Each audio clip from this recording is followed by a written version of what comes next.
welcome back to JW Forwardcast, the show that helps former Jehovah's Witnesses take back control of their lives and become the people they were always supposed to be. Happy New Year, everyone. It is 2019. I hope that your New Year's celebrations were wonderful and that your hangover was painless as possible. I actually didn't have a hangover. This is going to sound weird. I didn't actually drink anything New Year's Eve. I had a bit of an interesting New Year's Eve. It was cool. It was fun, but I didn't exactly go out partying. So unlike last New Year's Eve, where I think I had a quite spectacular hangover. So, it's an improvement. It's going well. But yeah, I hope you're all having a good 2019. Towards the end of 2018, you may have heard somewhere echoing in the distance the sound of new swear words being invented. If you heard that, profanity floating across the wind as if from some distant location, that was me. This episode should have been with you before the end of the year. I had some technical gremlins. GarageBand ate this podcast not once, but twice. So I want to put an apology to everybody, including to my guest today, Martin Haugh, for the delay in getting this episode up. Thankfully, I have been able to beat the gremlins inside my computer to death with a pointy stick, and I was obviously managed now to get the episode edited and up to you. But I just want to apologise for that. I'm hoping I shouldn't get any repeats of the technical gremlins now that I think we've exposed them all to sunlight. I think that's what you do, isn't it? The movie Gremlins, yeah, you don't get them wet because then they multiply. You don't feed them after midnight because then they turn into proper gremlins.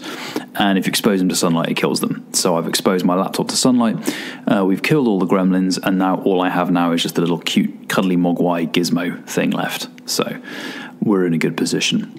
So before we move on to our guest today, we've just got a little bit of a housekeeping. Firstly, you may notice if you follow me on Twitter that every morning at 6:30 a.m. I'm posting a picture of my cup of coffee as I get up. That's because I have a New Year's resolution to get up at 6:30 every day and start getting stuff done.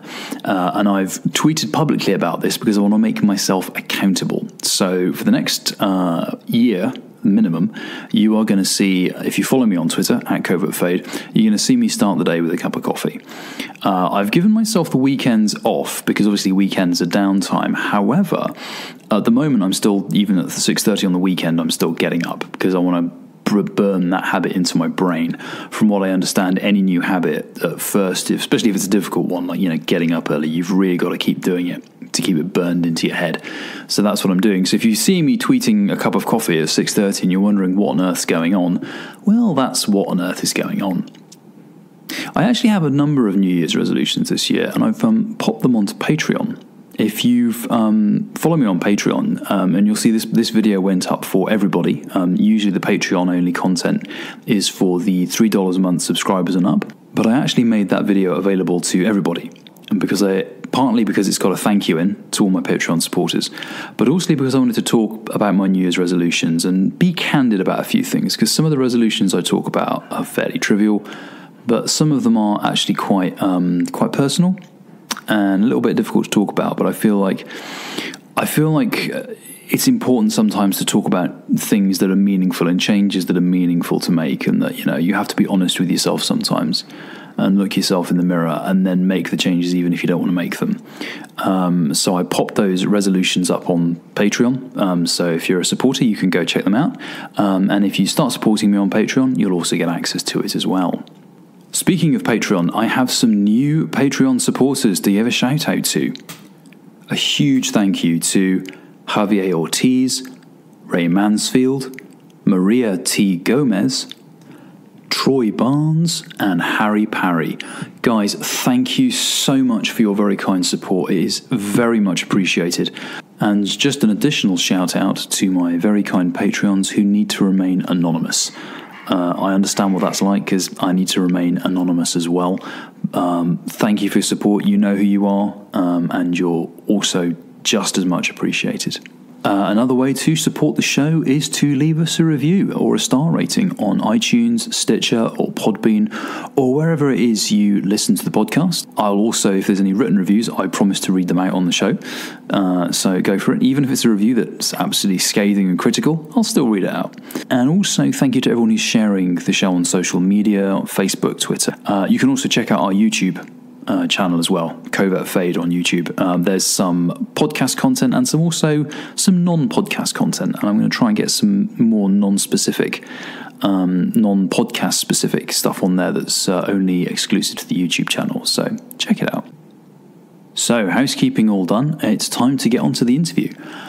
This is an interview with Martin Haugh. Martin's a name that you may have already heard of quite a few times, actually, if you've been following the ex-Jehovah's Witness community, or indeed following the Philadelphia Inquirer and other media publications discussing the subject of child abuse inside the Jehovah's Witnesses, because Martin and his family, unfortunately, have had direct experience of how the Watchtower Bible and Tract Society deals with, or rather fails to deal with, accusations of child abuse. Martin and I cover a wide range of subjects. We talk about not only the abuse that his daughter went through, but we also talk about how they were able to help her recover and move forward, because that's a big part of this podcast, is how do you pick up the pieces and start moving forward again.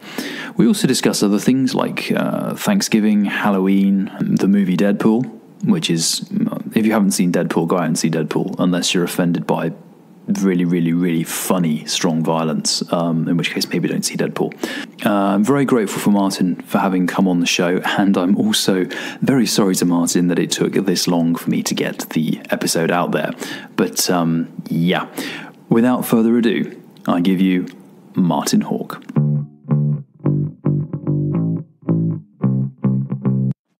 Hey everyone, so welcome back to the Forwardcast. My guest today is Martin Haugh.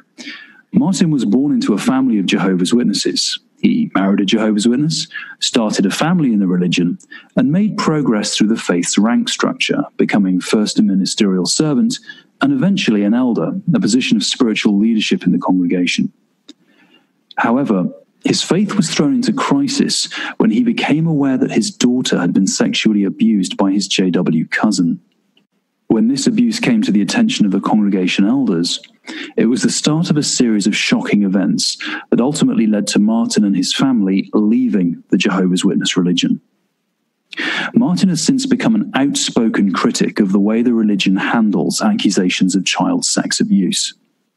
He and his family have made multiple media appearances discussing this issue, including newspaper articles in the Philadelphia Inquirer and the York Daily newspaper. They've also campaigned for the abolition of the statute of limitations on child sex abuse in their state, and for other measures to make it easier for abusers to be brought to justice. Martin Haugh, welcome to the Forwardcast. Thank you for having me, Covert. Cool. So how are you doing? How's your week unfolding? It's really great. We had an awesome Thanksgiving, our holiday last week in the United States, and I'm looking forward to Christmas just a few weeks away. Yeah, you guys have got a wonderful clutch of forbidden holidays coming together in the US. You get Thanksgiving and then you get Christmas all in one lovely pagan-y festival. Yes, it was difficult the first few years after leaving, but I'm really starting to enjoy the holidays now. Cool. Maybe that's actually something we can return to later on in the discussion, because I think that's something a lot of ex-JWs have, is that initial weirdness about celebrating Christmas, or some of the holidays, which later on becomes, I love this. So maybe that's something we can chat about a bit later in the podcast. Obviously, I think we've had you before on Watchtower in Focus. For people who haven't heard it, if you go to Lloyd Evans's John Cedars channel, there's an entire episode I think dedicated to the details of your family's story right about the time this story broke in the newspapers. And I know you've also discussed your story in detail on Reddit and also in the newspapers as well. But for the benefit of our listeners who perhaps haven't seen those before, or perhaps relatively new to the issue, could you give us a quick overview of your family story and your journey from being Jehovah's Witnesses to being ex-Jehovah's Witnesses? So it starts in 1919. My great-grandmother's uncle became a Bible student. He became a colporteur after that. He witnessed to all of his family members. Only my great-grandmother became a Bible student. She was baptized in 1924. She raised all 5 of her kids as Bible students, eventually Jehovah's Witnesses. 3 of the 5 stayed in. My grandmother, my great-aunt, and my great-uncle. After World War II, my grandmother was living in Baltimore. My one aunt was living in Oregon, and my uncle was living in Indiana, but they were all Jehovah's Witnesses. Back then, it wasn't stressed too much to marry Jehovah's Witnesses, so my grandma did marry an atheist, actually, and she had 3 kids, but she had a horrible marriage. Eventually, he left her, and she married a Jehovah's Witness man, and she raised her kids as Jehovah's Witnesses. My 2 uncles were disfellowshipped right around the Vietnam War, and they never came back. But my mother was baptized in 1965. She went to El Salvador to pioneer in 1970. She married my dad in 1973. He got contacted in June of 59 as an 11-year-old boy. His mother, my grandmother, and him started to study at the same time. 11 months later, in May of 1960, they were baptized. He became a pioneer in 1965, went to Bethel in 68, and married my mom in 73. They were sent by the branch to West Virginia to be a presiding overseer / pioneer couple. They had 3 kids from 75 to 78. My dad continued to serve as an elder, and I was raised as a Jehovah's Witness from the time I was born. My other uncle was at Bethel. My aunt was at Bethel, and her husband, my uncle, he is a director of the corporation, as last as I know. So I have a long history on both sides of my families. All my aunts and uncles on my dad's side were pioneered, either were elders or married elders. And all my cousins are witnesses, or still are witnesses. Nobody really drifted away. I was the first one in this great family on both sides to leave. I started pioneering in 1995 when I graduated. I married my wife in 97. We both pioneered together until 2000 when she became pregnant with our daughter.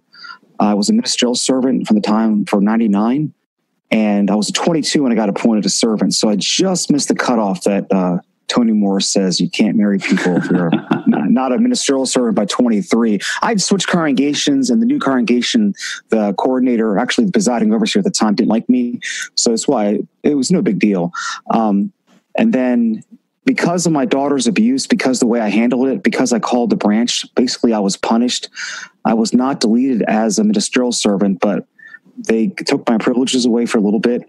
And then in 2011, I was appointed an elder at 34. And the first elders meeting I was in, the one elder said, if you never called the branch, we would have appointed you an elder years ago. So basically, I was punished because I didn't follow the corporation's rules and guidelines. I served for an elder for exactly 5 years and 2 weeks until I was deleted for apostasy, but we can get into that later. So that's just the basic synopsis of my GW history. I mean, there's lots of other things that we did over the years. I was a group overseer of a Nepali foreign language group in Pennsylvania. I started a group in 2015. We had about 30 members coming in central Pennsylvania. I was a service overseer for the last 2.5 years as an elder. For 6 straight years, we did unassigned territory in Kentucky, West Virginia, upstate New York. We've been to international conventions. We visited Bethel many times. My sister was at Bethel for 20 years until this year when she left Bethel to take care of my parents. So I have, a lot of history with the organization. Yeah, I think it sounds like that's one of those families, and I know many families like this who, there's like 3 or 4 generations back, the parents first come into the truth, as they call it, and then there's people who serve in Bethel, and they've got what they sometimes term as a rich spiritual history. And I remember reading through your story on Reddit, which I'll put a link to in the show notes. It's clear that your family's been, involved with the Jehovah's Witnesses for a very long time, and it's kind of the actual details which you actually alluded to there very briefly. The timeline from you sort of discovering the first instance of your daughter's abuse. Could you quickly lay out the events that happened from that first discovery of that abuse all the way up to that final realization you had that you had to leave the organization? Yeah, so it's the newspaper articles kind of condensed the instances. There was actually 3 different instances at the Kingdom Hall with my daughter and my cousin. My uncle, my dad's younger brother, was deleted as an elder in the neighboring congregation in the summer of 2005. Now, we didn't know why he got deleted. We just knew. So he was upset. He moved into our congregation, which is only about a 6-mile drive, but he still stayed at his house.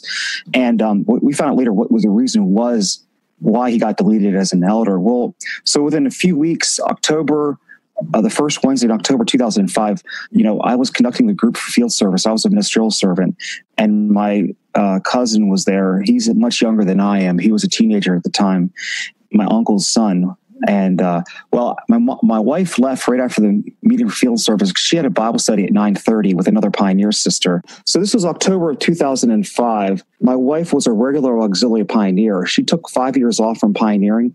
Later in 2006, she'd become a regular pioneer again.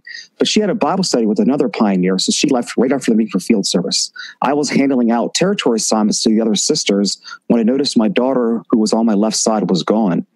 I couldn't find her in the Kingdom Hall, and I walked back into the lobby, and there was a tall bush, and behind the bush, my cousin had her on his lap, and his hands were up her dress. At first, I didn't think anything of it, but I knew something was wrong. So I just pulled her away from there, and we went out in service, and I didn't tell anybody about that first incident. So the following Saturday, we had a special assembly day at our local assembly hall. Because of that, there was no meeting on Sunday morning, but we had a meeting for field service. And the elders were very lazy when it came to service in my congregation. And they asked if I could take the group out for field service, they could have a Sunday off. And I was super zealous back then. I loved the ministry. And so I said, sure. So Sunday morning, I took the group out. And at this point, my son was only 2, so he was not potty trained. So during the meeting for field service, my wife took my son back to change him. And again, I was handling territory assignments out. And after the meeting was over, and I couldn't find my daughter again, and I go back and I can't find her anywhere. I remember knocking on the bathroom door and asking my wife if she's in there, and she says no. So I went to the elder's room, which the door was locked. Now I'm starting to panic. Now I'm getting really scared. But there were 2 doors to that elder's room. There was one behind the literature counter. So I walked back there, and that door was not locked, and my cousin had my daughter again on his lap, and I could tell what he was doing this time. So I yelled at him, screamed at him, pulled her out of there, and we left. Well, there was another older sister who was out in service in our group that morning. She saw it too, and she could not believe it. So I told my wife, I told the sister, and I talked about it. So Tuesday, I went to my uncle. I told him what happened, and he apologized, and he said that his son has had problems in the past, and they lock him in his room at night. He's peeped on neighboring windows, women's. He's also hid in the bathroom to watch his mom get undressed. And so, okay, well, I'm glad you're sorry, but I'm going to go to the elders. And as soon as I told him that, his attitude changed 180, because my uncle, all he cared about was position, rank, power, and face. He cared about his reputation more than actually helping people. So he started screaming at me, yelling at me. And I went to the elders, and they investigated it. But they broke their own procedural guidelines because they did not call the branch. And they just thought it was just 2 kids having fun or playing. It was no big deal. So nothing happened to my cousin. Now, he was not baptized, but he was an unbaptized publisher. So he was not stopped giving talks. He still was going out in service. Nothing happened to him. Well, then March of 2006, about a little over 4 months later, I auxiliary pioneered that month. And my wife had still not become a pioneer. She wouldn't become a regular pioneer until September of 2006, but she was a regular auxiliary for that whole year. And I decided to go out in service till 3 p.m. because I worked 3rd shift back then. So I would go out in service till 3 on Wednesdays and then go home and sleep for a couple hours and go to work at 11 o'clock at night. So my wife drops me off at the house at 3 o'clock, and she goes back to the Kingdom Hall to regroup. And she comes home within 15 minutes because we only lived about a half mile from the Kingdom Hall. And she's furious. And here my daughter went to the bathroom at 3 o'clock at the Kingdom Hall, and he was in the lobby, and my wife was in the cafeteria, the kitchen area of the Kingdom Hall, and he grabbed her again, and she comes running in and says, "Mommy, mommy, he did it again." Now, the 3rd time, nobody saw it, but the first time, it was my daughter and myself. The second time, it was my daughter, myself and an older sister. So again, I'm furious. I call off work that night. I call the elders. I call my uncle up. And that's the maddest I've ever been in my entire life. Then I found out from talking to the elders that they never called the branch. They broke the room procedure. So that Wednesday afternoon, I called the branch and I talked to a member from the service department, and he was nice and loving and kind. And he says, this never happens and it's no big deal. I mean, it's a big deal. We'll take care of it, but relax, calm down. We got to keep the congregation clean. The elders will handle it. So because I called the branch that Wednesday, that following Sunday, I got talked to by the elders for breaking their procedure. They finally launched an investigation committee. They removed him as a publisher. They took all his privileges away. The elders did try to protect my daughter. You know, every time he went to the bathroom, an elder would watch him. We called an elder was a spy. Every meeting, a different elder was assigned to take care of him, to make sure what he was doing. But we were not allowed to tell anybody else in the congregation that would happen. We had to keep it quiet. At the time, we had like 30 to 40 kids in a congregation under 10. There's about 160 publishers, 18 elders. It was a big congregation. Because I called the branch, like I said, my privileges were taken away. I was not allowed to give talks for about 6 months, or at the time I was doing territories. I wasn't allowed to auxiliary pioneer for 6 months either, but they didn't delete me as a ministerial servant. So that was my first wake-up call. Now, my wife, she became a regular pioneer. She still was a believer. But at that time, I could tell a shift in her personality. Like she wasn't as trusting to the organization as she was before, because this really shook her to the core. The circuit overseer, when he came the next time to visit, he had a little shepherding call with us. And again, he was very loving, very warm, but he again said, oh, this never happens. This is so rare. And after I left and I started doing my activism work, I realized that he was lying, because in the next congregation over, our neighboring congregation, another young girl was abused by another person at the exact same month, the exact same time as my daughter was. So he knew about that case, and he knew about my daughter. So even if he acted nice, acted loving and caring, in actuality, he was lying right to my face. I mean, listening to you outline that timeline, I think a lot of people who haven't been familiar with this story will be absolutely horrified. One, because, as I said, the watch, and this is done, if people want to go research the Philadelphia Inquirer article and also the Watchtower in Focus, we go into detail about how the religion these elders were not even following the religion's own policy on this issue. And even though the religion's policy is flawed, it would have still, they were supposed to contact the branch. There were still steps that were supposed to be taken that were not taken. And it illustrates, I think, one of the difficulties that a lot of Jehovah's Witnesses have is that when you are told, because some people might be listening to that and thinking, well, why didn't you just instantly go to the police, or why didn't you, why did you expect the elders to handle this? But the thing people need to remember, and obviously as all ex-Jehovah's Witnesses are very aware, when you're a Jehovah's Witness, the organization is God's chosen organization. So anything it tells you to do is essentially instructions from Jehovah. That's how you're supposed to view it. So you're supposed to completely trust this organization, and especially the elders. You're supposed to view the elders as basically being used by Jehovah to accomplish his purposes. So if you see something like this, your first response, my first response as a Jehovah's Witness would be, I must tell the elders and leave it in their hands. And that I think illustrates, was that the feeling you had very much towards the elders and the organization? It's like, well, this is, I don't want to put words in your mouth, but it's like, this is God's organization. So I must go to the elders, that they'll know what to do. They'll know how to handle this. Yeah, because again, in 1988, when I was staying at my grandparents' house in the summertime, my brother and I witnessed my grandfather, my mom's side, molest our cousin. So we went to my parents. I was 11, my brother was 9. And the first thing my parents did was not call the police. The first thing my parents did were to call the elders in my grandparents' congregation. And a judicial committee was formed. So we had my cousin, who was a witness, my brother, myself, 3 witnesses seeing what he was doing to my cousin. And they did not disfellowship my grandfather.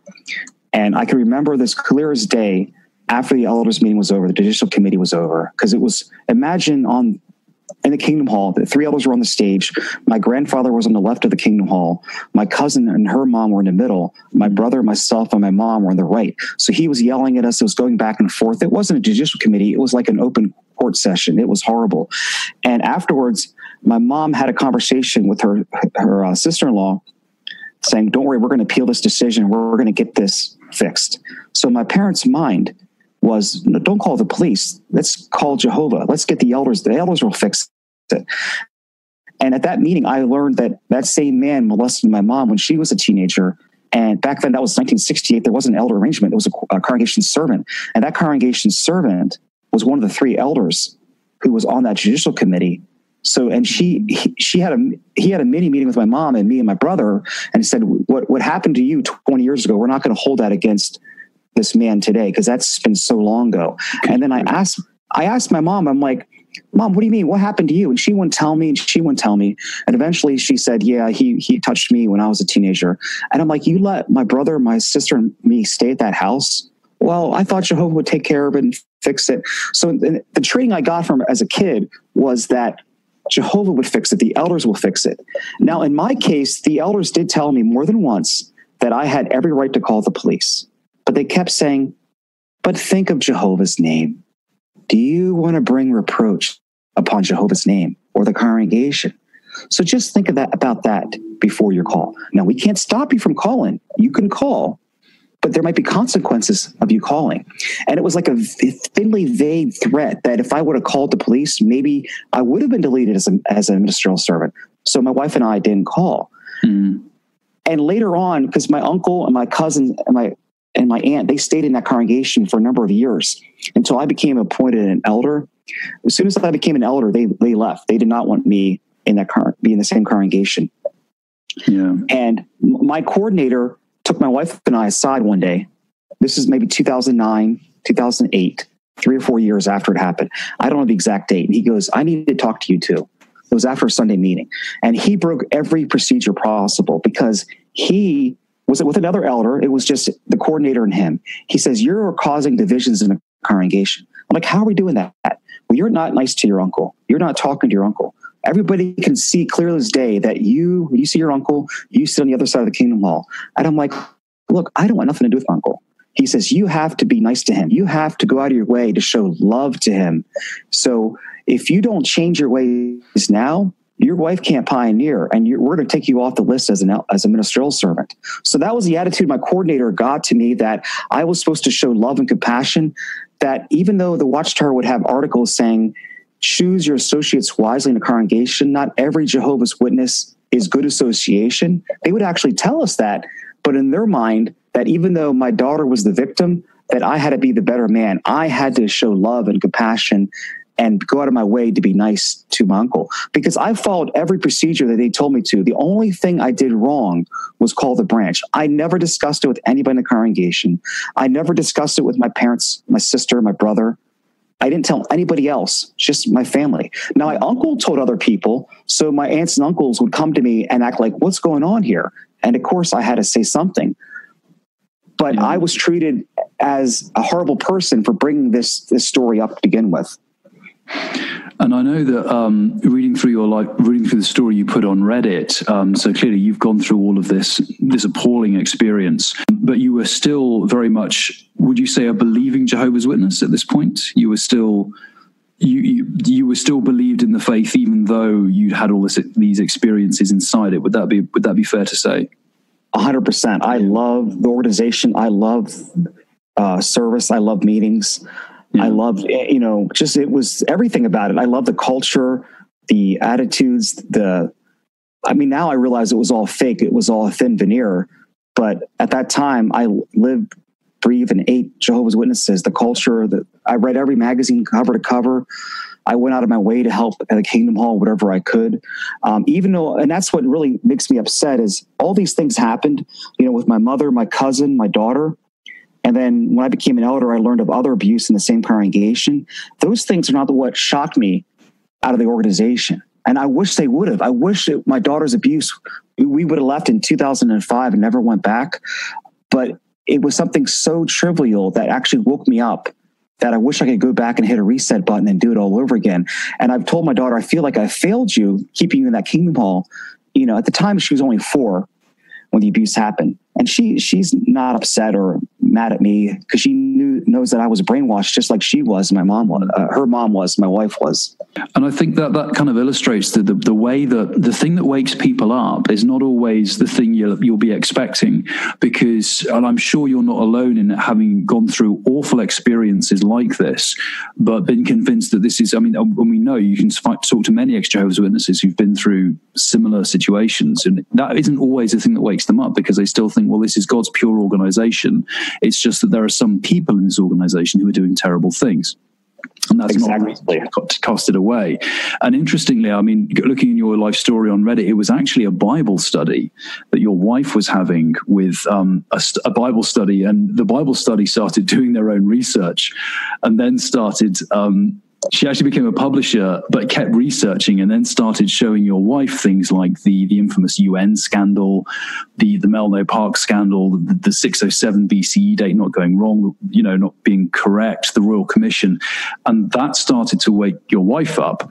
And then I believe she came to you and started to try and wake you up. And that began the process of you gradually waking up. And I think you put in your life story, and correct me if this is wrong, one of the tipping points for you was when you got the command, the Watchtower Society sent out a command to sort of throw away a bunch of old literature that was considered old light, and you were sat in this meeting because you didn't think that was you took it to the literature servant, and you were aware this was supposed to be destroyed, but it never happened, and the elders got very furious with you for not doing your job, and then I think you say in your account on Reddit, you wish you'd filmed this because you saw this bunch of old elders grabbing this huge trash can and started throwing all the Jehovah's Witness publications in the trash. To you, it was just this moment you realized they were all brainwashed, and they would literally do whatever the Watchtower told them to do. And that was one of the moments that kind of really made things come into focus for you. Is that correct? Yeah. So again, I was baptized in 1989. So that was before the knowledge book, before the Bible teach book. So the book that I studied with was the Live Forever book. And I loved that book. I loved it. And in the meantime, so I was in the Red Line congregation from 1999 till 2013. We had 18 elders, and my wife wanted to do more. So she's like, let's move to another congregation, needs help. So in the summer of 2013, the circuit overseer came, and I said, is there any congregations that need help? And he goes, yes, the Prospect congregation only has 4 elders. One had committed suicide just a few weeks before that, and the other one had died of cancer. So I told my wife, do you want to go to Prospect? The circuit overseer says they need help. And she's like, sure, let's go. And the neat thing was that my dad was an elder in Red Line from 1978 to 1982, and the circuit overseer asked my dad to go from Red Line to Prospect in 82. So for 5 years as a kid, you know, I was in Prospect congregation the time I was 5 to 10. So now here I'm going to be, I would have been like 36, I guess, 37, around there. And I was going to go to Prospect as an elder to help that congregation. It's like history repeat itself. This is Jehovah's telling me what to do. So we went there in September of 2013. And within 2 weeks, September 15th, it made me the service overseer because, again, I was always out in service. I loved the ministry. So I was having trouble accessing the website for some reason. There was some kind of glitch in the matrix. And the coordinator actually got the request for the Bible study and gave it to my wife. Because he gave it to my wife because she was a new pioneer, didn't have any calls, and she started to study. So that's the first thing that woke my wife up. But again, we fought and argued for months about doctrine because I was still a believer. So August of 2015, the way again, they could have changed it in the last 3 years. I don't know if they have changed it, but when I was an elder, you had an inbox that the circuit overseer, an elder could send you the messages, or you get a direct message from the branch. So some messages would be for all elders. Some messages would just be for the coordinators. Some would be for the secretaries. And once in a while, just a service overseer would get a message. And August 2015, I got a message in my inbox saying, throw all these old books away. Now, they were the knowledge book, the Live Forever book, the reasoning book, the old organized book. And this congregation in York, Pennsylvania was an old congregation. So we had lots of books for public to place. We had the commentary on the letter of James from the 70s. We would have, Family Life Happiness, the old books. And the neat thing I liked about it is because I would see new people come to the meeting and somebody would take them back to the counter and show them these old publications and say, oh, look at these old books. If you ever want to read it, like it was something to be treasured and to look prized. Now, there is some confusion. Some people think they're talking about the library. This is not the actual library. This was actually all the books to place the literature cabinet. So the Watchtower didn't care about the library because hardly anybody ever goes in there and looks at that. So we were told to throw these books away, and I gave it to my literature servant, and he forgot about it. He never did it. And, I forgot about it too. So February of 2016, I put the inventory, all the books we have up on the website again. And within less than a week, I got a letter in my inbox. And it wasn't just me, it was every elder got it. So the Watchtower really wanted these books gone like then. So imagine being an elder and being not yelled at, but like disappointed, saying, how could you not do this? So during that elders meeting, my last meeting I was at, I was like, what is going on here? These people are they'll do anything. And again, I was 38 during this elders meeting, and I was the youngest elder by 30 years, maybe. I think the next youngest was like 64 or something. They were in the 60s to 80s. Wow. And they had seen more changes than I had because they'd been in the organization longer than I had. They had probably studied in Let God Be True or the Truth Book, and they were gone. Those books were gone. So, but they had no problem in throwing these publications away. And I wish I would have kept that letter. I threw it away. I wish I would have gone back and done a lot of other things differently when I woke up. But yeah, so I went home that Tuesday night and I told the wife, and I said, I'm done. You're 100% right. I was wrong. I'm sorry. We fought for like 6 months. Because my wife had gone off the Pioneer list in November of 2015, and her last meeting was Thanksgiving night of 2015. So after the meeting, she's like, I'm not going back. And we fought.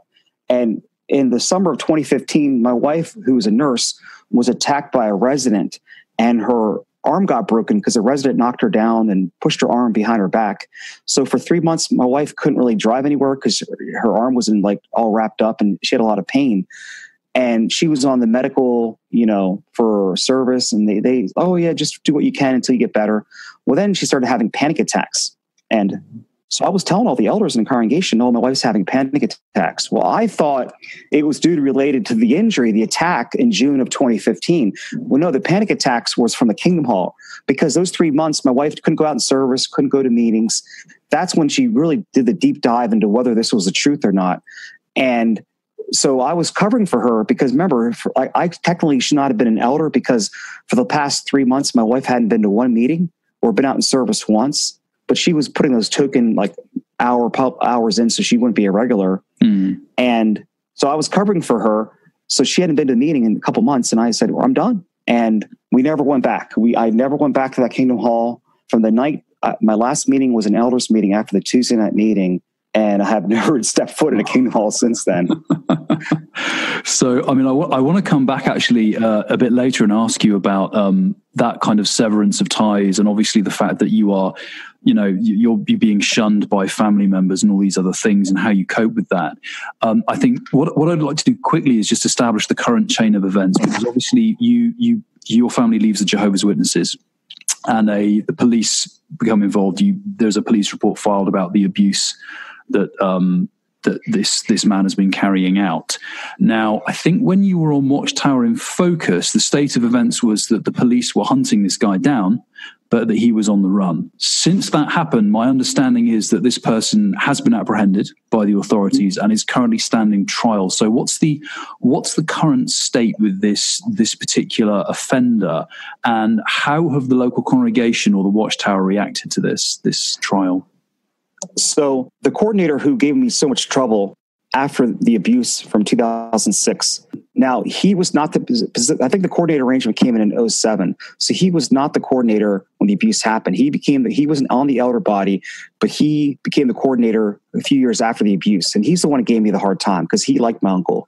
Mm-hmm. Well, in 2011 or 12, after I became an elder, that coordinator got deleted as an elder for looking at pornography.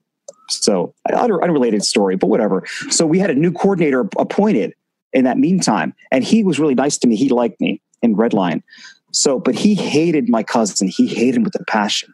So my uncle and my cousin moved to Delaware with his daughter and his wife right after I got appointed an elder. And my cousin touched another girl in the Delaware congregation. So now I don't know how bad it was. I don't know who it was, because all I know, we had an emergency elders meeting like in 2012. And that new coordinator said he did it again. We need to talk to the branch. And they won't give you the details because I wasn't on the committee, but they have to tell the whole body what's going on. So this coordinator, the new coordinator, really could not stand my uncle, could not stand my cousin. And I found out when that article ran in April of 2018 in the Philadelphia Inquirer, he saw that article. Okay.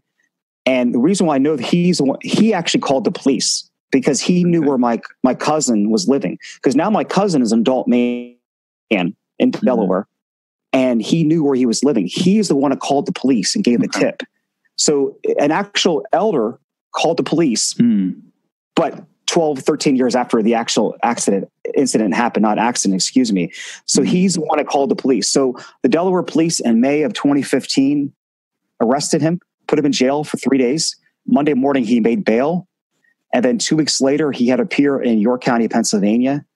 And he entered into a plea agreement. So I don't know all the details of the plea. Basically, he's going to be on probation. He has to go to mandatory sexual therapy counseling or sexual predator counseling. There's some other stipulations he has to do under this plea agreement. If he does not fulfill all these details, he can be then bumped up to a higher charge, and then he probably will get jail time. So on December 4th of 2018 is when his hearing is to whether he will actually accept the plea deal. So next Tuesday, this coming Tuesday, we'll actually have the court case.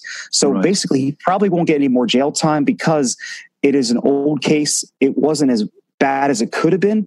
I'm not trying to minimize the abuse, but in their mind, I wish I would have went to the police in 2005 or 2006. Probably back then, it would have been a higher penalty than it is now because it's such a long court case. So that's where it's at now. So because of the article, because of publicity, even though it's caused more problems in my wife's family because of that, if we never would have talked to the reporters, if we never would have done anything about it, that person never would have been arrested. Yeah. And their charges never would have been filed because the police were not actively looking for him. Okay, so that's interesting to note is that, again, this illustrates the difference between the Watchtower approach and the authorities, is the Watchtower is basically powerless to do anything about an offender except really read scriptures at them and then try and maybe keep an eye on them if they can, which they, demonstrably, the elders are not capable of doing that. Whereas once the authorities are aware, they literally can keep an eye on this person. They can mandate their behavior. And if this person violates any of the terms of that behavior, well, there's a jail cell waiting for them. Exactly. So that in itself, I mean, again, we could go into more detail about the actual technicalities, but I think that in itself highlights the importance of these incidents going before the authorities as soon as possible. And as you said, Watchtower's preference is to keep it in-house, but Watchtower really can't do anything. I mean, they're not law enforcement. They have no power of detention. They can't take children out of if the abuser is a parent, Watchtower can't take children out of a home. If the abuser is in the congregation, all they can really do is say, we'll try and keep an eye on him when he goes to the toilets and try and keep kids away from him. But it's a very different thing to the authorities who can, put people in jail or put conditions on them and say, if you break any of these conditions, there's a jail cell waiting for you. Yeah, so if a congregation with 18 elders cannot keep their kids safe, how can the average congregation, which has 4, 6, 7 elders, keep their kids safe? So it's impossible. They cannot do it. So what I want to ask you is, because obviously we know that you've been through this experience as a family, and you've been obviously not only having to deal with leaving the Jehovah's Witnesses, which I want to get onto it a bit later, but also you've had that direct experience of having to cope with, your daughter's had the experience of having to deal with being an abuse survivor, and you as a family have got the experience of supporting an abuse survivor and going through this which would have been traumatic for yourself, of realizing what's happened, wondering what to do.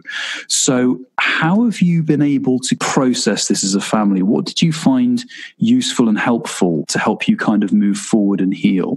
Well, I would like to go back to February of 2016 for a moment. So with the holidays. So the first Sunday after I left, so that following Sunday, my wife's like, let's go do something fun. Let's just get out of here. All right. Because now we don't have to do anything on a Sunday meeting. Mm-hmm. So I'm like, well, what do you want to do? And she's like, let's go to Annapolis, Maryland. And that's the Naval Academy headquarters for the United States Navy. And she's, let's go there because it's right on the ocean in Maryland, beautiful town. You can tour the academy. And I'm like, okay. So we took our kids, we went down there Sunday morning. And so this is the Sunday after that first Tuesday meeting. Mm. And we're just walking through the beautiful town. It's a beautiful, nice, warm February day. We got food, we got some coffee, and we toured the academy. So my wife and I were just talking like, what do we do next? What's the next thing? Because, I'm 38. Mm.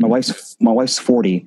We have never celebrated a birthday. We have never celebrated any holidays. We don't know. I was asking her questions. What about the kids in dating? How are they going to date? And because in my mind, you can only date Jehovah's Witnesses. So how are they going to find a good spouse? I was like lost. So we're having this discussion, and then she brings up holidays. And now she's like, well, we can celebrate holidays. I'm like, no, we can't. Because in my mind, I am still, even though I know Jehovah's Witnesses are all made up, even though I know that everything I was told was a lie, mentally, I was not ready to talk about Christmas. So we actually got into a little fight in Annapolis, Maryland, about whether to celebrate Christmas or not. And my wife clearly told me, she's like, look, you're not my spiritual head anymore. You are not my boss. We are a team. We got to do things together. And even though I was never a domineering husband, even though I was never a bossy person, she was 100% right. I am no better than she is. I am not in charge of her. And I said, let's figure it out. Let's do this. So it's been, over 2.5 years. We're still figuring it out day by day. But see, the beautiful thing about my wife's family is only her parents are witnesses. Her dad's an elder. Her mom pioneered for a number of years, and her brother's a witness. All my wife's aunts and uncles, all of her cousins never became Jehovah's Witnesses. She had this awesome little like backup plan, not a backup plan, but like a escape pod, like a help there. So much support. Yeah. So she told me at that time, I want to get to know my family because she was 40 years old and she didn't really know her cousins because she'd only seen them maybe every couple of years. She didn't know her aunts and uncles, and her aunts and uncles are in their 60s now and she doesn't really know them. So I said, I have no problem with that. Let's get to know them. Let's become family with them because now I'm going to have a family, even though I lost my mom and dad, my brother, my sister, all my cousins. Because I had, on my dad's side, I had 14 cousins who were all Jehovah's Witnesses. 2 of my cousins were pioneers. Actually, 3 of my cousins were pioneers at that time. I don't know if they still are. My other cousin, he's an elder. My sister's was at Brooklyn Bethel and Walk Hill for 20 plus years. My brother-in-law is an elder. As far as I know, he still is. My dad was an elder. All my uncles were elders. So again, I was losing. I knew, even though we hadn't told anybody then, we knew we were going to lose all that. We knew they were all going to be wiped off. But we had this other way to do it. So, and my wife and I, so she always wanted to go to college, and she says, "I got plans." I said, "Okay," because I'm lost. She was mentally ahead of me at that time. So she's really on point. It sounds like she's kind of like you're kind of like, "Oh my God, what do we do?" And she's like, "Don't worry, I have a plan." Exactly. So she's like, I want to go back to college. I said, okay. Now, my wife went to school one year to become an LPN or a licensed practical nurse, and she always wanted to become a registered nurse. Even some of the elders gave her a hard time for going to school for that 1 year to become a nurse. And I have no problem with that. Let's figure it out. Let's do it. And then she's like, I want to move. I want to get out of this house. I want to get out of this congregation area. Because remember, we were a half mile from the Kingdom Hall. To get to our Kingdom Hall, you had to drive past our house.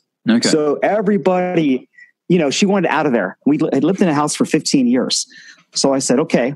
So at Annapolis, Maryland, that Sunday morning, she drew up like a 2-year plan, what she wanted to do. And I'm like a lifeboat floating in the ocean. I'm just letting the waves take me where it's going. And she has a sail, a rudder, and a power outboard motor. And she's like, we're going this way. That's awesome. And so I followed her path. And that's what I've been doing the past 2.5 years. So I was going to say, that's really interesting. I don't mean to interrupt, just to break that down. So what you've got there is the importance of reestablishing community. Actually, this is something we discussed, actually, Alice Cheshire and myself on the previous episode, is the subjective, the keys to establishing subjective happiness, the things that people who consider themselves happy tend to have in common. And one of them is community. And as you left the Jehovah's Witnesses, you lose most of your community. As you were saying, you have all these JW friends and family that you're not going to see anymore. But as a family, you look, well, who do we know? Who, like you say, your wife's family that are not JWs. Well, that's an opportunity now to build those relationships as a replacement. And also another commonality I noticed was like your wife was like, no, I have a plan. I want to go back into education, go back to college. As you say, because when you leave the JWs, you can feel yourself drifting about what do I do now? And having a goal like that, well, I'm going to go back into college, or maybe I'm going to do this particular career I always wanted to, or I'm going to follow this hobby, or there's something I'm going to do with my life. Having that goal you can work towards is apparently its purpose. It's another major factor in people who report subjective happiness. They say, yeah, things are going quite well. It tends to be they have a purpose in life. And when we're Jehovah's Witnesses, our purpose is being a JW. And when that gets taken away from us, as you say, we can kind of feel like we're in free fall. What do we do now? And finding that purpose. So it sounds like your wife was very much, no, this is what I want to do now. I want to go get this. And it gave her that sense of purpose to kind of grasp onto. Would that be like a fair summation of what you've just described? 100%. It was great. So the following holiday was Easter, which is like a month or two after this conversation. And she told me, I want to be at my family's house for Easter for the first time. She says, I want to paint eggs and I want to give chocolate out to my family. And I'm like, okay, we'll do that. So that first holiday with her family was very strange. It was like I was in somebody else's body. So I told her family and my wife and my kids, I said, I don't want to do anything. I'll be here, but I don't want to participate, but I'll observe. I'm just an observer here. Mm. And later that day, I had a talk with her uncles and aunts and her cousins, and I apologized to them right then and there. Look, I said, I am sorry.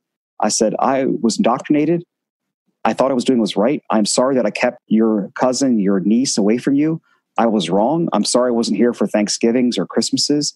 I'm sorry I wasn't here for birthdays or graduations. But I told her family that I would love to be here, part of your family, if it's okay with you. And they all were like crying and hugging us and, oh, don't worry about it. It's okay. But I felt like the jerk, you know what I mean? Because I thought my wife's father was very unique because, again, he had been an elder as long as I've known him. And he was very serious about the truth. But every witness has their own little quirks they allow to happen. Like some witnesses will watch mature movies or play mature games. Other witnesses will do weird things. Well, his thing was Thanksgiving. He had no problem with Thanksgiving. So it was really weird how he would go to Thanksgiving with his sister and brother and his sister-in-law and brother-in-law and his nieces and nephews. But I went, and he would yell at me, you're wrong. We can't do Thanksgiving. Oh, it's okay. It's just a meal. It's no big deal.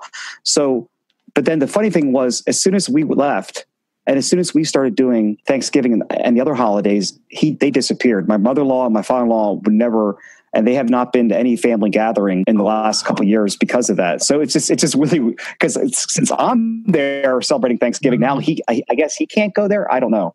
That's so strange. I know what you mean. I because I was one of those JWs who was there were some things I would kind of break the laws on, like what movies I was supposed to watch. But it seems like in some areas you can get away with some things that you can't in others, depending on where you live and in which congregations you are. There's almost like, if you're lucky, you get a bit of leeway that other people don't. So it's interesting because, again, it's like you sort of describing how you got invited to this celebration and you were like deeply uncomfortable. The way you described it, you were clearly deeply uncomfortable, but you went anyway.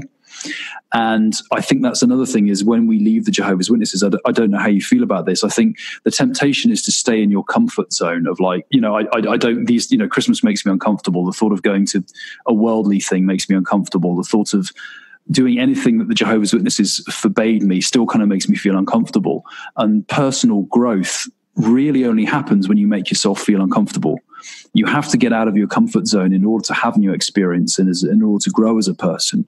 And I think it's something as ex-witnesses, something I don't know how you feel about this, but the sooner we realize that if we really want to grow as a person and become the person we were always really supposed to be, we're going to have to step outside of that comfort zone. And then clearly for you, doing that enabled you to get to that first Thanksgiving, even though you were clearly like, look, I'm not going to take part. I'm just going to be here. but it seems to have like helped you kind of like take that next step into getting outside your comfort zone and having that wonderful moment with your non-JW family where they were clearly embracing you all with open arms. That sounds like a very, very much a kind of an example of why it's a good idea to push your comfort zone with those kind of things. Yeah, 100% correct. I mean, we had a Halloween party for the first time. Hey. For the first time as like 41 or 40, I don't know how it was then, I invited people over from work. I've never invited people over from work. I've never been over people from work's house in my entire life. I've been at this job for 20 years now, so I know a lot of the people. And it was kind of interesting. So the first little forays into the world that I did, which was actually fun, was, back then I worked second shift now, but back then I was working third shift.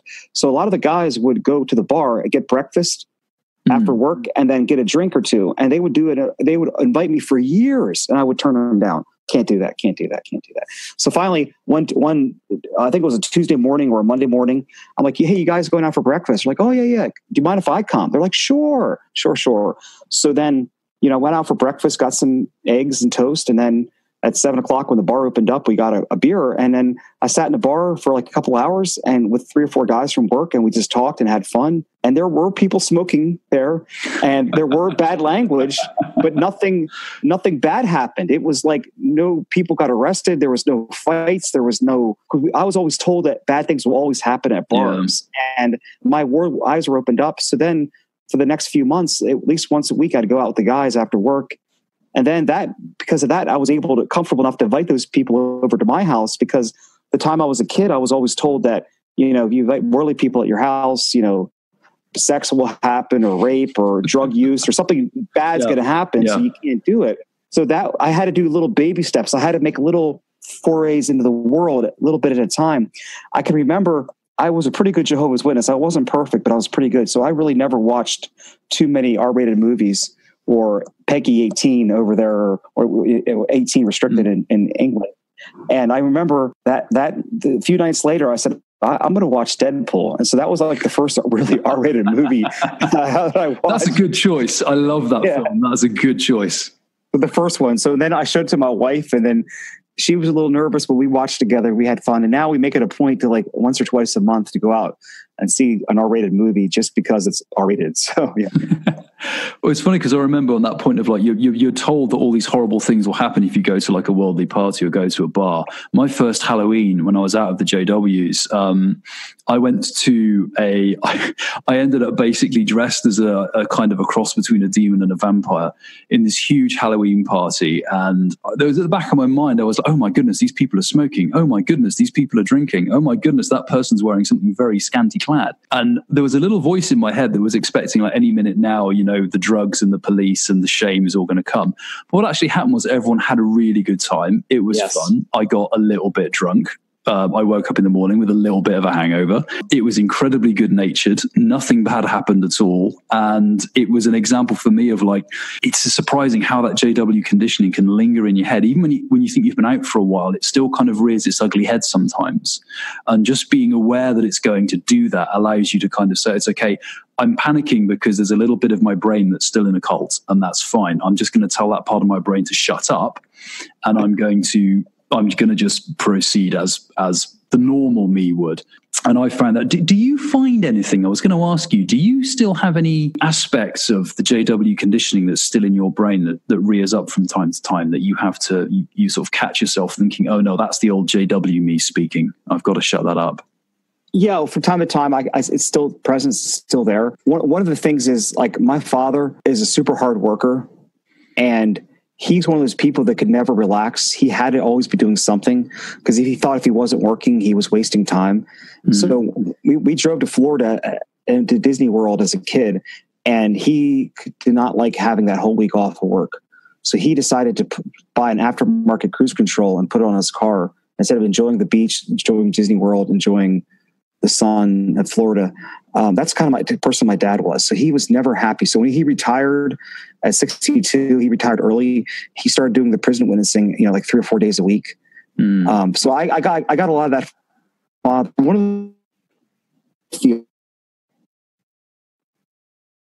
bad movie or play a video game, I still feel like I should be doing something. Like I can't, sometimes it's hard to enjoy just the mundane moments of life.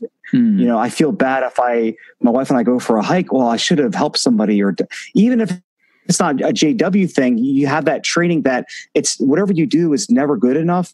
You always can do more for the organization, more for religion. So that creeps up into my personal life, even today, even 2.5+ years later, that I feel like I should be doing more for helping other witnesses get out.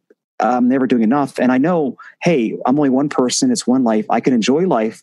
I can have fun, and I can still help other people at the same time. And don't feel bad for going out to the movies and dinner with my wife. Don't feel bad for playing a video game. Don't feel bad for sleeping in till 10 o'clock in the morning. I do work second shift, but I still, if I sleep in, like today, I didn't get up on time, I thought, and I was upset with myself. Like that's the biggest thing right now. I think I've gotten over most of the hangups with Jehovah's Witnesses, but that's probably my one I'll maybe never get over. Yeah, and one thing I wanted to ask you as well, and again, this might be a question to which you're like, I'm not sure what the answer is, but this is what we're trying to do. Is obviously your parents, you've had a daughter who's been through this experience. What ways have you find useful to kind of like help her and support her going forward? Because obviously there'll be a lot of XJW parents who are maybe in your situation. They've got a daughter who's been subjected to this type of behavior and abuse, and they've now left the Jehovah's Witnesses. I mean, what have you found useful in helping your daughter to kind of move forward and progress and support her? So my kids homeschool because my wife didn't want them in public school away from worldly influences. So when I woke up, I'm like, my daughter was 14. I'm like, hey, my son was like 12 or 13, and let's go back to public school. Well, I thought I graduated from public school. I had no problem with it, but I wasn't thinking about from their perspective. Here, they just left a cult. They just lost all their friends. They just lost their family. To them, that was too much of a big move. And they said no. And I'm like, yes. They're like, no, we can't do it. My daughter wasn't emotionally ready because my daughter, even to this day, has problems trusting new people because of that abuse when she was 4 years old. And she's told me that, and she's told other people. But I was pushing, and they were pushing back. So then my wife and I, we found a compromise. We found a charter school that allows you to do homeschooling, but there's a center like 10 minutes from the house, so they can check in, check out. So now it's the best of both worlds. I can drop them off there. They can associate for 3 hours, 6 hours, 3 days a week, 4 days a week, 1 day a week, whatever they want to do. So they can do their school there where the teachers are, or they can do it from home. So that's what we compromised. That I thought I knew what was best for my daughter, but I was wrong. She knew what was best for her at that time. Now she's going to graduate in the spring, and she loves this center that when she goes to. She and my son go about 2 to 3 days a week, unless they can't get up and they oversleep. Then they just stay home and do their school. And my son and her have made lots of great friends. Lifelong friends, I think, because of that, because of going to the center. So she's got to expand her friendship. She's got to grow as a person because of that. And then the second thing, my wife really was helpful. Like, you need to go to a therapy. And she was so hesitant at first. So she didn't want to go to a therapist for years. So again, when I was a Jehovah's Witness, I never took her to therapy because I thought, like, just pray to Jehovah, Holy Spirit would fix everything. So downtown Harrisburg, there was a group center for teenagers who had been abused or whatever. So it's a drop in, drop out thing. You don't have to go every Wednesday. It's free. I don't know if the state or a nonprofit runs it. So for a couple of years, we were, for 2016, 2017, every Wednesday, we were dropping her off there for a couple hours, and she was mingling and talking to, and again, this wasn't my idea. This wasn't my wasn't my daughter's idea. It was my wife's idea, excuse me. And my daughter got lots of friends from this group therapy that she would go to. And then finally, a little less than a year ago, she said it's okay to go to therapy, and she goes every 2 weeks now to talk to a licensed somebody who went to school, who has education, who has training, and how to deal with people who have been victims of sexual abuse. And in fact, right now, my wife had just taken her this morning, so she's there currently as we are recording this audio right here. That's brilliant. I mean, that's interesting because I think it illustrates two useful things. Because obviously, I mean, I am no psychologist, but from what I understand, many victims of sexual abuse feel like control was taken from them, and so they will they have this thing where they're expecting, if you try and take control away from them again, they're very resistant to it.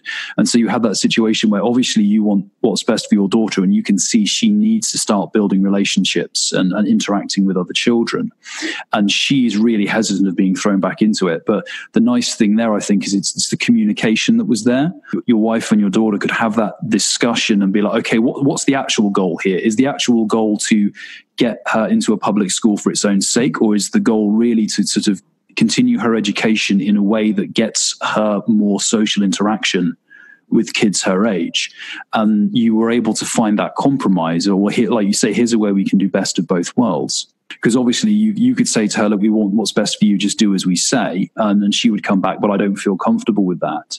But it sounds like by having that discussion, by having that open communication and kind of working together as a family, with looking for compromise, you guys have been able to find, like you say, the best of both worlds. As a place where she can be homeschooled when she wants to withdraw from it. But when she chooses to and wants to have that association, then it's there for her. And it seems like it was a similar thing with therapy, whereby, and this is one thing we always say on the Forwardcast, there's no substitute for professional therapy. If you're in this kind of situation and therapy is available to you, there's really no substitute. But again, you kind of allowed her to find her way into it at her own pace. You basically worked with your daughter and had that open communication with her in order to kind of find the way forward in a way that she was comfortable with, that helped her to get to the place where you kind of wanted her to be as a person, where she had more social interaction, she was able to get therapy. Would that be a fair summation of that? Yeah, so I really would say that professional therapy was the key, that my wife and I could not solve my daughter's issues by ourselves. We didn't have the training. We were not mentally capable of doing it, because this reminds me of a story when I was an elder. So we had a sister come to us for help. Now, I was on 4 judicial committees, so I reinstated 2 people and I disfellowshipped 2 people on those committees. But I also did some shepherding calls, some counseling, and the sister had an unbelieving husband, and he was making her do like sexual acts that, Watchtower frowns upon. And she was asking, what should we do? And we would show scriptures and we tried to encourage her and be submissive, but yet you can't break the laws. And she kept saying, well, what should I leave my husband? And, how can I stop this? But we were not there. We were not licensed. We were not trained.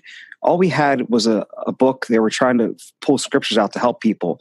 I run a printing press. I'm a pressman. I'm not qualified to give real counsel to help people with marriages, or people to survive abuse cases, or people who have domestic violence in their lives. I can't fix those. I don't have the training or the skills to do that. I'm nobody. But yet here as an elder, I was giving her counsel and how to live her life when I barely knew what I was doing at that time too.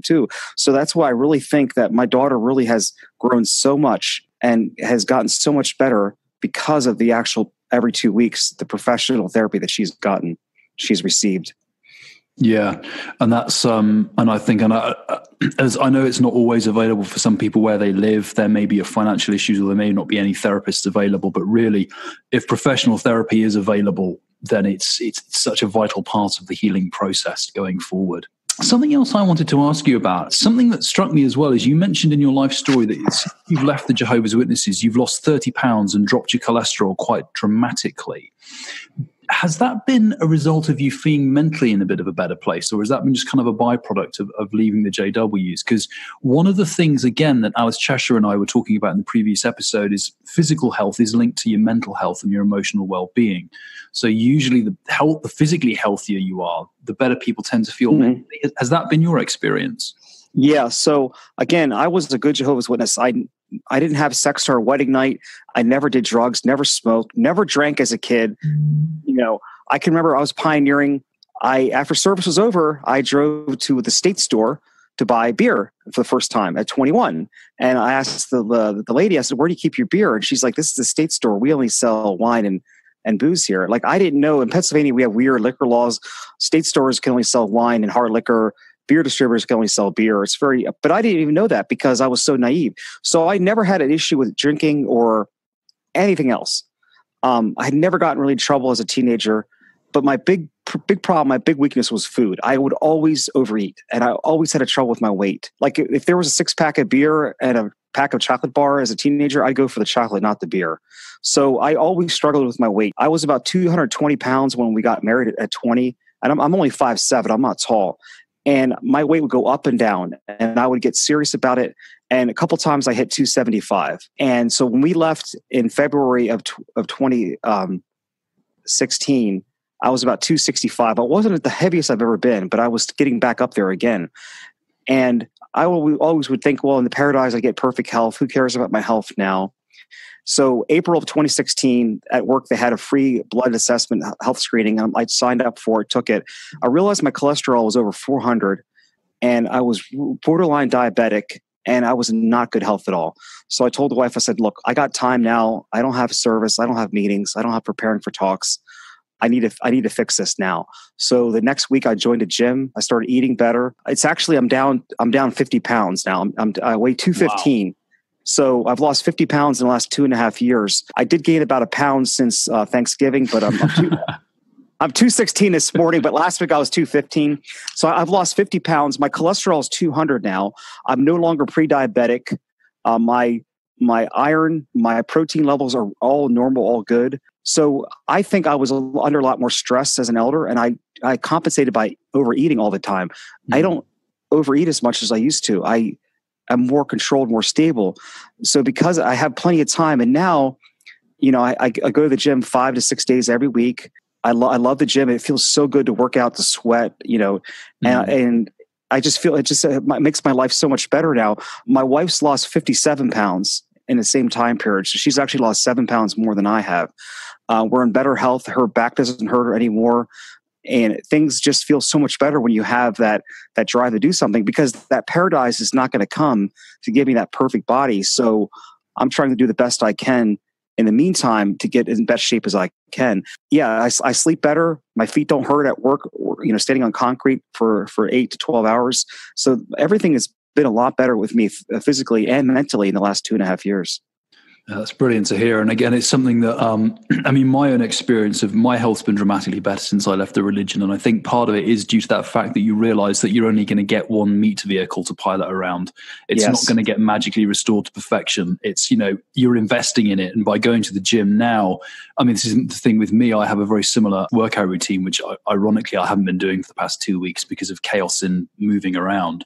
But now I'm back on it. And it's kind of like you invest in yourself now, because I feel like that's the difference between me at 70 still being able to get around and do what I want to do, and me at 70 kind of hobbling down the street on a cane, and you see that sometimes in the difference in people. There's more and more medical research showing that the better care you take of your body in your 20s, your 30s, your 40s, and even your 50s, the impact it can have on your 60s and your 70s and your 80s is huge. My wife's been a nurse for 15 years, mainly in long-term care nursing homes.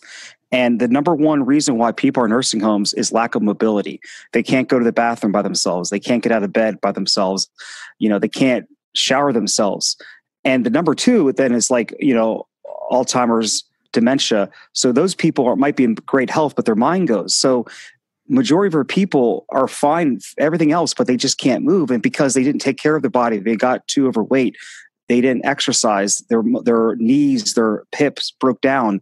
So that's why I'm trying to stay out of the nursing home. I was in. So you've been very generous with your time, and I don't want to keep you for too much longer, but I would just want to ask you about the campaigning work you've been doing, because I know one of the things is you've been a very outspoken critic of the way Watchtower has been behaving with accusations of child sex abuse and what their policies are. And you've been driving hard both for reform of the way the religion carries out its policies, but also in the way that the state that you live in deals with things like the statute of limitations. So could you give us just a quick chat about what your involvement in that's been and how that's made you feel as a person? Well, I want to go back to 2011 when I became an elder. So the first elders meeting I was in, they had a quarterly elders meeting. They had to give us an update of all the spiritual qualifications of all the people. And that was the meeting that I learned that my daughter was not the only abused victim in that congregation. So there was a sister who, for 2 years, from 1999 to 2001, had a relationship with a 14-year-old boy. At the time he was 14 to 16, and she was 24 to 26. So she was, 10 years older than he was. they were going over her qualifications, whether she could pioneer now. Now, this was like years after this happened, over 10 years. So I didn't know that went on. I remember she got this fellowship, but I didn't know why. So that was the number one. The number two, there was another young man who had actually kidnapped his teenage sister, biological sister, and raped her when she was 14. He was 19. And I knew he was disfellowship, but I didn't know why. And there was another kid that was my age that 10 years prior in the early 2000s, he was gone for 6 months. And I was asking the elders, where did Josh go? Oh, he moved to Scranton. Oh, okay. Well, here, his mom had a daycare center and he exposed himself in front of a room full of toddlers. Now, they weren't witnesses. So, of course, their parents called the police and he was registered as a sexual offender, went to jail for 6 months and was on restrictions. So I didn't know that. Now he didn't actually touch any kids, but he had actually done this in front of a room. And then there was the fifth case of another man who had sexually assaulted a 14-year-old girl at a witness party. This is all in one congregation. And I didn't know any of this until I became an elder.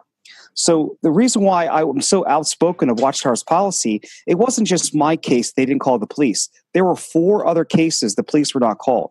4 of the cases. So the elders in my congregation in York, Anna, and Spring Grove, and Freeland, Maryland, all neighboring congregations, broke state laws by not contacting the police when there are accusations of child abuse. Now, the elders, Watchtower will say, well, it's clergy privilege, but they lose that privilege once they discuss with the entire body. Exactly. Once they tell the other 15 or 10 elders what's going on, they lost that privilege. They lost that confidentiality. So because, again, I'm 34 years old, newly appointed an elder, and there was another brother who's a little older than me. He was appointed the same time I was. We were brought up to speed with this Jim Bob and Peggy and all these other people's names. So that's why I was so outspoken. So then the first year, 2016, I was contacting journalists. I want to get this story out here, but nobody seemed to want to run the article. Nobody seemed to care in 2016. And then February of 2017, I was on vacation and I was in the car wash when I saw the JW Survey article about Stephanie Fessler, who in Spring Grove was abused for 2 years by a woman the same time as my daughter was. And I saw the court case was less than a week away. So I contacted JW Survey. That's the first time I talked to John Redwood. Yeah. Yes, John Redwood. And I talked to the lawyer, and the lawyer got me to Philadelphia, and I had multiple meetings with him. And then I told him about the circuit overseer's arrangement and how the same elder is in charge at Spring Grove. It was Red Line. I said the policy hasn't changed because I gave him, because Watchtower was blaming Spring Grove. Spring Grove said they were doing what Watchtower was saying. And then I was deposed, subpoenaed to testify. The Watchtower tried to strike me as a witness, but the judge overruled it. That was my first foray into let's get this out there. And because I would be, my daughter's abuse was the same month as this woman's abuse. And then when I became an elder, the elders handled the situation the same way as it was in 2005. So they're doing the same thing. So again, we know what happened. Watchtower settled before I got to go on stand. So I wasn't able to testify in that court case, but that's really got me, my appetite wet. Like now I have power. I can do something. I can fix things. So what I did is I started contacting the media again. Now this is almost over a year later, February of 2017. And again, nobody seemed to want to run the article. It wasn't the time yet. The Me Too movement hadn't really arrived yet. And 2017, we went to our county police. They took months to investigate. October of 2017, a warrant was issued for my cousin's arrest. Finally, to go to 2018. Now the media I get emails, phone calls, and I've done Harrisburg Patriot News, Philadelphia Inquirer, York Daily Record, Channel 8 News. It's a TV show. Channel 21, Channel 27. I've been interviewed multiple times by different news outlets since then, and I've actually turned some down.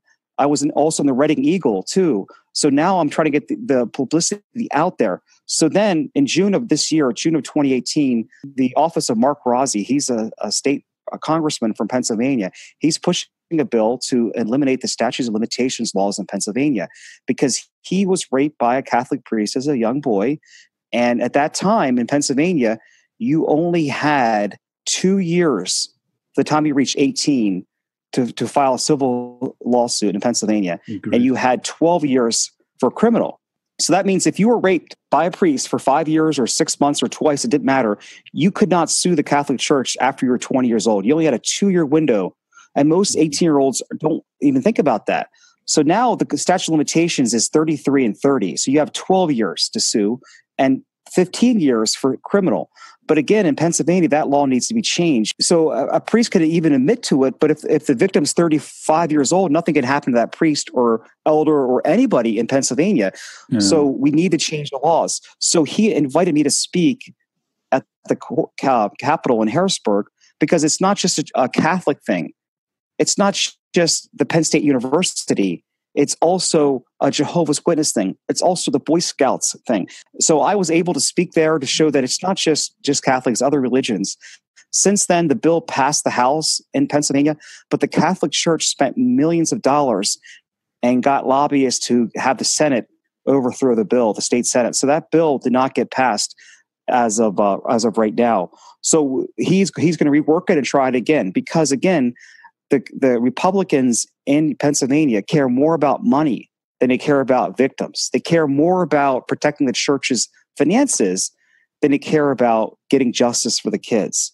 So his bill is to have a 2-year window that anybody can sue. And then after that 2-year window, the statute of limitations for civil lawsuits will go to your 50 and then eliminate criminal statutes. So right now, even to this day, if you're 38 years old, you decide I want to get this person, you cannot. The statutes, they can't be arrested. They can do whatever they want to. So that's where the process is. But since then, that has given me so much more energy to help other people. You know, I've been to marches in Harrisburg, and I've been trying to help other people learn of this issue and expose this issue because, again, our First Amendment in America gives us the freedom of religion. So any man, woman, and child can worship any God in any way they want to. But that First Amendment does not give anyone the right to break state, local, or federal laws. Exactly. And as you were saying, the thing with child abuse is so often it happens when someone's very young, but they may only get the strength to talk about it when they're much, much older. So on the practical terms, that statute of limitations needs to be, personally, I don't think there should be one at all. And also on the legal terms, I mean, it's such a revolting, disgusting crime. You shouldn't be able to hide from it with just the passage of time. It should be like murder. You know, the abuse of a child is something, it doesn't matter how old you are or how long ago it happened. If it gets discovered, the police should be able to come for you. And justice should be able to grab you by the back of the neck and, you know, and throw you in a jail cell or do whatever's appropriate for the, you know, appropriate sentence for what you did. I just want to say thank you so much for the time you've given us, Martin. I know you're busy, and also I thank you for talking so frankly about what you've been through and what your family have been through as well. Can I say one more thing though? Yeah, actually, I want to mention my brother too in all this. Yeah, because sure. There's another positive. There's actually, I want to mention my uncles, my cousin, and my brother. So there's many other benefits from waking up. So for the first month after I left in February, I didn't tell my parents or my family. Now, my parents were about an hour away. My brother was living in Indiana, which is about a 10-hour drive. And my sister was at Wallkill, which is about a 3.5-hour drive. But after the memorial, my parents kept texting me, how was the memorial? Well, I was kind of lying to them. I was saying, well, there's never a bad one. You know, how was the attendance? Well, I didn't get the number. But after about a month, I felt really bad. So I wrote a letter to my mom, my dad, my sister, my brother, my aunts and uncles, and I emailed it to them. And I got no response from anybody. So then after a couple of days, my mom called me up and started screaming at me and yelling at me, and you're ruining the family. And I'm like trying to encourage her, trying to talk her down. And of course, she's totally brainwashed and indoctrinated. She will not listen to me. My father, which makes me really sad, now he's retired. He had all the time in the world. He never drove the hour and a half down to my house. He never called me. He never texted me. And I think about all the time we wasted out in field service, like going to not at homes, going back to return visits who never answer, 10, 20, 30 times. He never even gave an effort to try if this is the truth, why would he try to help his son? Yeah. My mom at least called a couple times. So then April of 2016, my brother's furious with me. He texts me. He says, "Can I call you?" And I'm like, "Sure. Yeah, go ahead, Nathan, call me." So I was at Home Depot in a parking lot getting stuff for the house. And he calls me and starts crying. And I'm like, "What's the matter?" He said, "I can't believe it. You were right." So in his mind, my brother was not allowed to do research about Watchtower, but when I, the elder pioneer, good brother, was able to do research, that gave him mentally permission to do his own research. And that month, I didn't know, from March to April, he was doing research and he found every single thing that I mentioned in that letter was true. Wow. And he's like, I'm done. I can't go back again. Now, again, he lived in Indiana, so my parents didn't know that he had stopped going. But in June, we had a family reunion, and he didn't tell him. His wife and him both left, and they came into Pennsylvania, and they stopped at our house, but they didn't tell my parents they were coming here.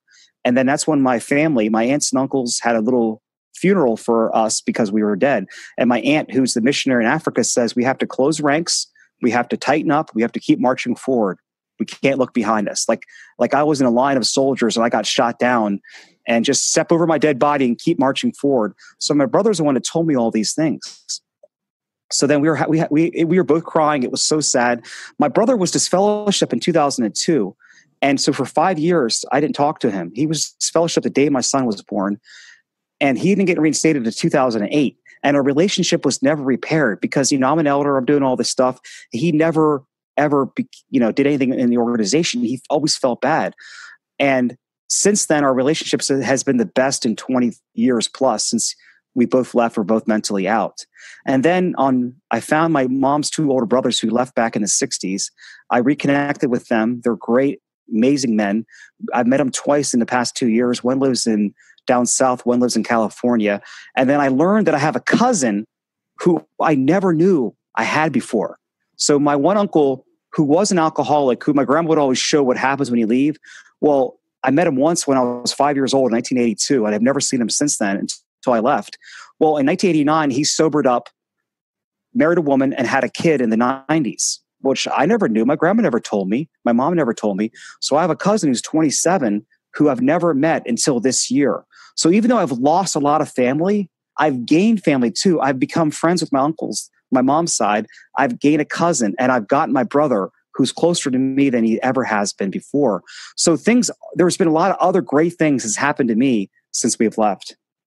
That's absolutely wonderful. And it's fantastic as well that you kind of you set the example for your brother. Like, he wasn't going to research, but when you left and you'd done research, it gave him the mental permission to do that. That's just such a fantastic, because obviously I know that, for anyone leaving the Jehovah's Witnesses is painful, but it must help so much to know that you leaving, it's not only helped your family, and it's not only helped all the people who have, you're going to help with your campaigning and your activism, but you've directly helped your brother to leave, which is absolutely amazing.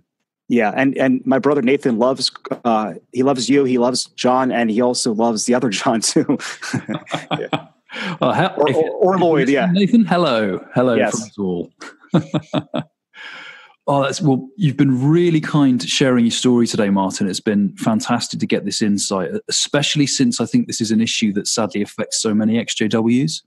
I think it's really useful to have someone who's willing to talk openly about the experience and also about ways they found to cope and to move forward, because I think the issue, everyone's very well aware of the problem with the way Watchtower operates. And I think what's also important is to talk about how people put the pieces back together afterward.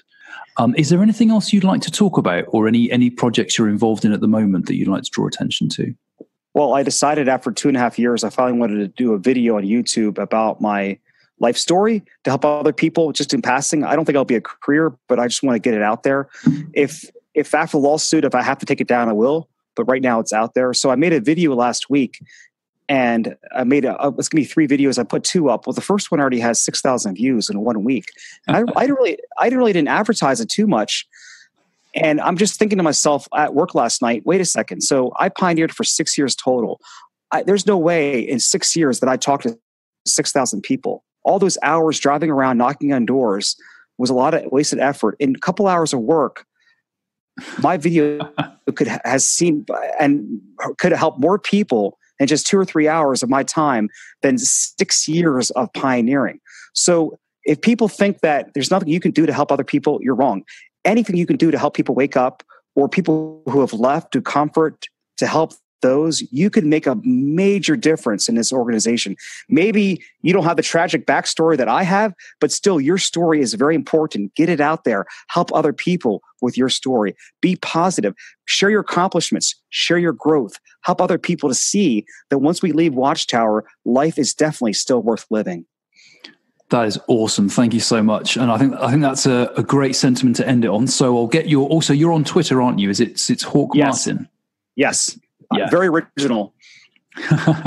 So follow Martin on Twitter at Hawke Martin. And does your YouTube channel have a name, or is it one of those ones, just a URL? It's, my middle name's John, so I kind of copied John and the other John. So I'm John Martin on YouTube. If you want to see my 2 videos, Saturday I'll upload my 3rd video. Okay, cool. So this podcast should hopefully be out by Saturday. So watch out for that, guys. It's John Martin. He's joining the John trilogy. We have a trinity of Johns, and also follow him on Twitter to keep track of his activism. Martin, thank you so much for everything you've shared with us, and thank you for coming on the Forwardcast. Thank you for having me. So I just have a little postscript to add here. In the time between us recording this interview and it getting published, there's been an update in the proceedings against the abuser. It appears that for reasons relating to the age of the case, the prosecutor has decided not to go forward with the prosecution. I spoke to Martin about this, and he told me that he and his family are understandably extremely upset. Apparently the decision was taken without consulting them. But Martin did also comment that if more people had come forward to report their abuse by this individual, because remember there were a number of allegations associated with this person, the prosecutor may have been able to go forward with the case. So this really does highlight, I think, the importance of these cases being brought before the authorities as soon as possible and reported in every single instance, which currently, as a direct result of Watchtower policy, is usually not the case amongst Jehovah's Witnesses. So that's very disappointing to hear, and I'm sure all of our hearts go out to the Hawke family. But it's also clear to me that they will cope and they will move forward, because rebuilding after we leave the Watchtower organisation is never easy, and it's certainly been even more difficult for them because of what they've all been through. But it's also clear to me that they're on that path to rebuilding, and I think they're an excellent example for all of us in how to, no matter what Watchtower's done to us, no matter what we've lost or what we've had to suffer, it's always possible to start down the road to recovery. And I think Martin and his family are a fantastic example of that. So that brings us to the end of today's episode. I hope you found it useful, and we will see you on the next Forwardcast.